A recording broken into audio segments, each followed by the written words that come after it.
Porque marcou para mim algo que eu me lembro dentro do ônibus. Tem um vidrozinho, o vidro do ônibus, né? O reflexo, eu conseguia me ver dentro do reflexo, no meio daquela situação, e eu pensava comigo mesmo, cara, eu quero sair daqui. O que eu queria era a minha independência financeira para poder me casar com a Luciana.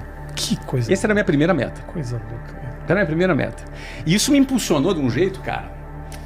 Cara, eu morava no Jabu. Do Jabu até o centro do Rio, onde eu trabalhava, dava 2 horas de ônibus, cara. Você imagina tu aguentar 2 horas de ônibus para ir e 2 horas para voltar? E não é 2 horas de ônibus qualquer, não. É ônibus lotado de gente, com um cara na tua frente, com outro cara com sovaco na tua cara, outro cara se esfregando na tua bunda, você entendeu? Cara... 2 horas tensas. 2 horas tensas, cara. Aí no ônibus você tinha assalto, assédio de mulher, briga, você tinha... cara, você tinha... Era uma aventura. Cada viagem, que a gente chamava de viagem, era uma aventura. Cada viagem. Aí chamava de viagem. Por 2 horas. Entendeu? E quando não era de ônibus, era de trem. Eu tinha que atravessar a favela Cavalo de Aço, andando, até a estação de trem de Senador Camará, para pegar o trem que vinha de Santa Cruz, lotado, até a Central do Brasil. Então, assim, a exclusão geográfica que eu chamo, né? É o cara que mora a 2 horas do trabalho. Então, por exemplo, eu chegava lá 8 horas da manhã para minha primeira reunião. Eu tinha um amigo chamado Antônio, que morava no Leblon, que o pai dele trabalhava em Botafogo. Ele pegava uma carona de carro com o pai dele até Botafogo. No Botafogo entrava no metrô, 5 minutos no ar-condicionado, estava lá. Ele acordava às 7 horas da manhã, tomava café da manhã, suquinho de laranja, bonitinho, sentava na casa dele. Quando dava 8 horas da manhã, ele estava perfumadinho, chegava e sentava, olhava para mim e falava: bom dia, Flávio. A gente participava da mesma reunião. Eu tinha chegado em casa meia-noite, tá? Acordava às 5 horas da manhã, escuro ainda, saía meio que tonto, engolia ali qualquer coisa rápida, porque 5h45 eu saía da minha casa, ainda escuro no inverno, no Rio de Janeiro. Caminhava até o ponto do ônibus para pegar um ônibus às 6 horas da manhã. Entrava no ônibus lotado, você chegava todo amassado, suado. Imagina no Rio de Janeiro, calor já de manhã, 30 graus às 6 horas da manhã, 35 graus às 7h40 da manhã. Você já ali suado, com um malandro suado do teu lado, e aí você olhando pro relógio, indo correndo para chegar lá, sentava 8 horas da manhã, já todo amassado, aí virava pro lado: bom dia, Antônio. Então, o que acontece? Tava lá o Antônio e o Flávio. Cara, a gente não partia do mesmo lugar. E aí, como é que era, por exemplo, ele que tava bonitão, combinando, gravatinha, combinando. Eu tinha uma gravata, 2 camisas, uma branca e uma rosa. Eu intercalava para não repetir roupa de forma alguma. Uma branca, uma rosa, uma branca, uma rosa, uma única calça e um sapato. Sendo que no pé direito tinha um furo. E era um sapato meio... Sabe aquele sapato que tem negócio de ar? E aí, então, tinha um furo. Então, eu andava assim... Plac, fazia um... Plac, empurrava o ar para fora do sapato. Empurrava o ar para fora do sapato. Então, essa é a minha realidade. Então, eu tinha que tirar essa diferença. Eu queria casar. Queria ser independente. E aí, a proposta de trabalho dizia assim, ó, você bate meta, tu é promovido. Você bate essa tal meta, então você tinha um plano de metas. Eu falei, cara, eu vou bater. Nem que eu vire noite, nem que eu trabalhe igual um cavalo aqui.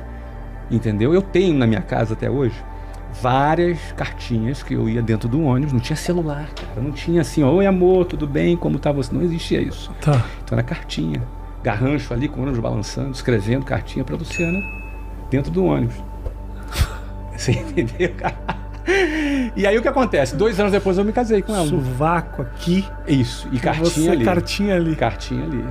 Eu só escrevia quando eu conseguia sentar. Entendi. Era uma loteria, né?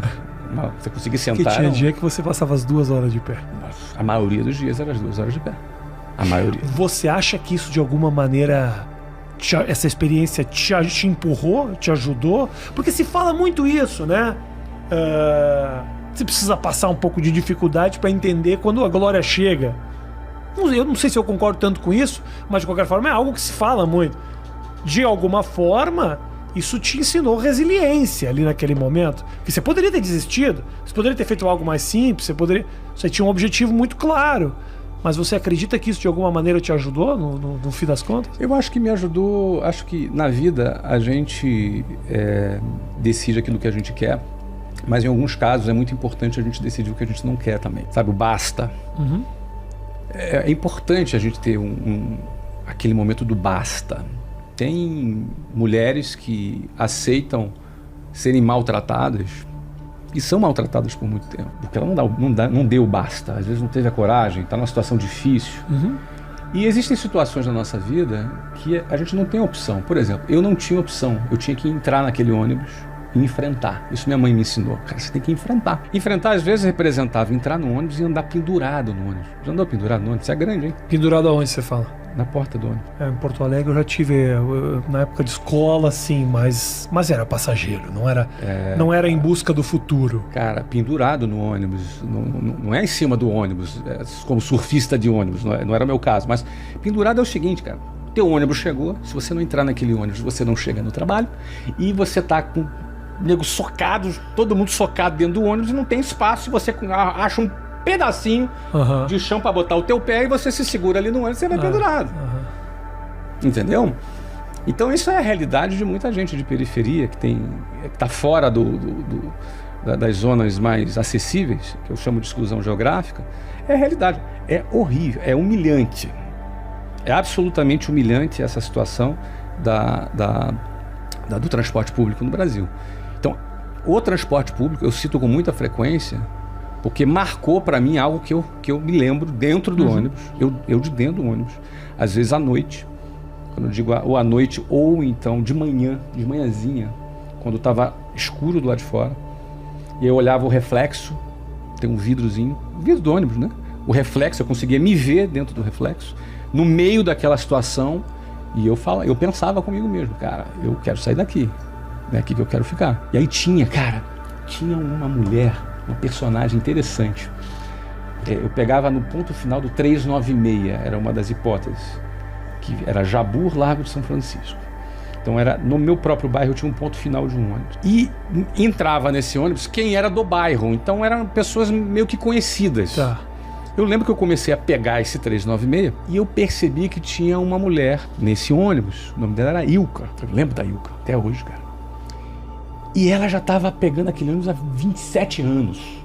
Então ela era meio que a xerife do ônibus. Como é que você soube dessa história? Porque todo mundo se conhecia, se falava, tinha amigo oculto, amigo secreto dentro do ônibus. Tá. Sabe, o ônibus tem amigo secreto, tem aniversário, parabéns, o cara chegava, ei, parabéns, porque todo mundo se conhecia. E eu olhava para aquela situação e falei, cara, eu não quero ser uma Ilka, com todo respeito a ela. Claro. Eu não quero daqui a 27, 28 anos estar aqui dentro. Então, o ônibus, o transporte público representou para mim aquilo que eu não queria. Aquilo que não queria. Então, isso me fortaleceu? Não. Acho que isso me incentivou a querer sair daquela situação. Então, a gente se motiva por ter prazer e não sofrer, né? Então, eu queria me casar, era uma coisa que me motivava. Queria sair de dentro do ônibus, também era uma coisa que me motivava.